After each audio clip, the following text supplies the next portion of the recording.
Amerika sejak tahun 1969 menggunakan hard power atau military approach dalam foreign policy. Tiongkok menggunakan soft power sejak tahun 2013 yang dikenal dengan nama economic approach. Keduanya baik Amerika dan Tiongkok strateginya adalah penaklukan atau kolonialisme. Karena pada dasarnya mereka yang untung secara finansial dan untung secara geopolitik. Pertanyaannya, adakah negara yang jadi kaya karena bermitra dengan Tiongkok? Pertanyaan berikutnya, adakah negara yang kaya karena bermitra dengan Amerika? Sahabat semua, kita harus membedakan apa itu negara aliansi atau sekutu, negara teman atau mitra, dan musuh. Amerika dan Tiongkok secara GDP sudah mendekati satu sama lain, artinya kekayaan mereka sudah hampir setara. Angkatan perang Amerika dan Tiongkok di tahun 2027 akan setara. Diperkirakan di tahun 2027 hingga 2037 akan terjadi collide atau tabrakan antara keduanya, yaitu Amerika dan Tiongkok. Dan hasilnya akan menentukan the next New World Order. Pengamat militer dunia memperkirakan bahwa kekuatan yang akan bertabrakan adalah antara Amerika, Sekutu Barat dan Israel melawan Tiongkok, Rusia, dan negara Muslim. Apa kira-kira penyebabnya?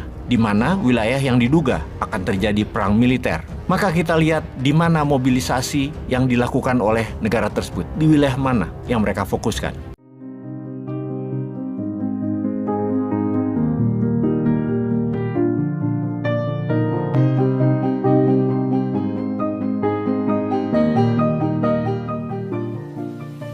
Kita memulai dengan fakta dan data. Ada 100 perang dalam 100 tahun terakhir selalu melibatkan Amerika. Perang militer dalam 40 tahun terakhir 90% terjadi di negara penghasil fosil oil. Perang dalam 40 tahun terakhir melibatkan 80% senjata ciptaan perusahaan defense kontraktor Amerika.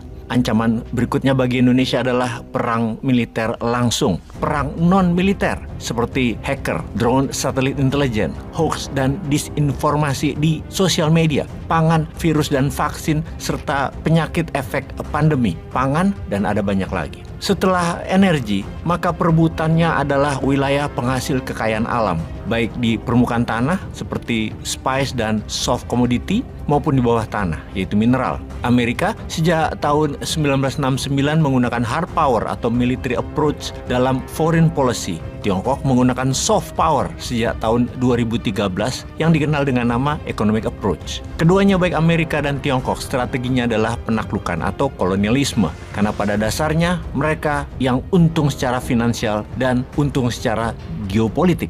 Pertanyaannya, adakah negara yang jadi kaya karena bermitra dengan Tiongkok? Pertanyaan berikutnya, adakah negara yang kaya karena bermitra dengan Amerika? Sahabat semua, kita harus membedakan apa itu negara aliansi atau sekutu, negara teman atau mitra, dan musuh. Amerika dan Tiongkok secara GDP sudah mendekati satu sama lain, artinya kekayaan mereka sudah hampir setara. Angkatan perang Amerika dan Tiongkok di tahun 2027 akan setara.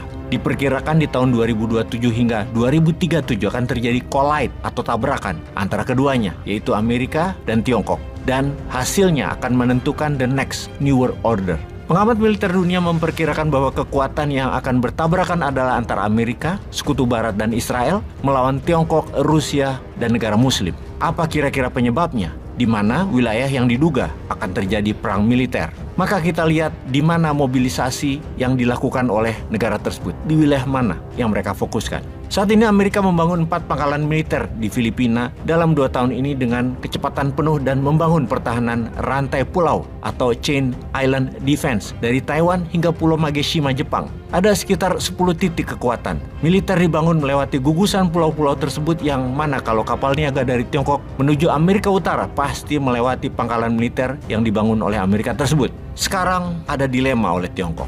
Tiongkok itu bergantung pada Selat Malaka dan Laut Natuna Utara. Ada 5 triliun dolar setiap tahunnya nilai barang yang menggunakan wilayah tersebut. Angka tersebut merupakan 22 global trade yang melalui Selat Malaka dan Laut Natuna Utara yang terdiri dari 40% petroleum production, 60% perdagangan laut atau maritime trade, dan menggunakan 33% shipping dunia. 42% transaksi Jepang juga melewati Laut Natuna Utara dan Selat Malaka, dan 65% transaksi laut Korea Selatan juga melaluinya. 51% transaksi Taiwan juga melalui Laut Natuna Utara dan Selat Malaka.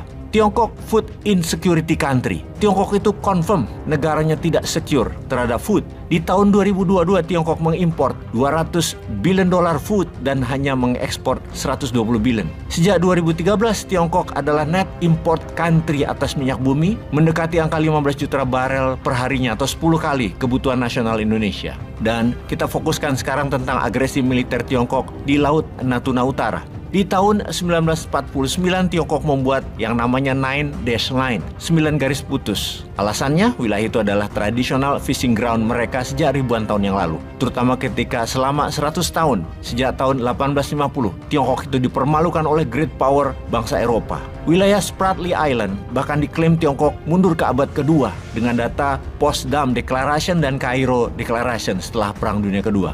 Di tahun 1958, Tiongkok menguatkan 9 garis putus sebagai wilayah lautnya.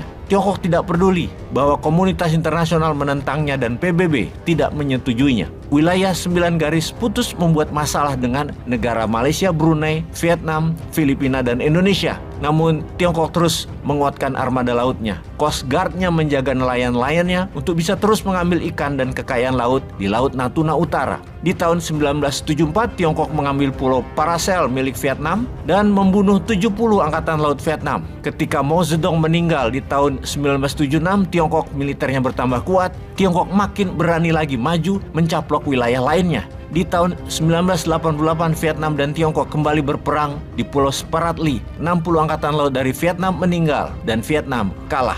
Di tahun 1996, Tiongkok perang dengan Filipina memperebutkan kepulauan Mischief Reef. Perang laut selama 90 menit terjadi sampai ke luar kepulauan Spratly. Kekuatan militer laut Tiongkok terus memuncak di tahun 2012, kembali mencaplok Scarborough Shoal, wilayah Filipina yang merupakan wilayah zona eksklusif Filipina. Kemudian Filipina membawanya ke Parliament Court of Arbitration di Hague di Belanda, yang pada tahun 2016 resmi keputusannya bahwa Scarborough Shoal adalah milik Filipina, tapi Tiongkok tetap tidak peduli dan tetap bercokol di sana. Bahkan putusan arbitras internasional tersebut yang membuang 9 garis putus Tiongkok atau invalidating 9 dash line, dan sekali lagi Tiongkok tidak peduli. Tiongkok bukan saja tidak peduli dengan keputusan pengadilan internasional tersebut, malah gaspol maju. Di tahun 2013-2015, Tiongkok membangun besar-besaran pangkalan militer di Spratly Island. Di tahun 2022,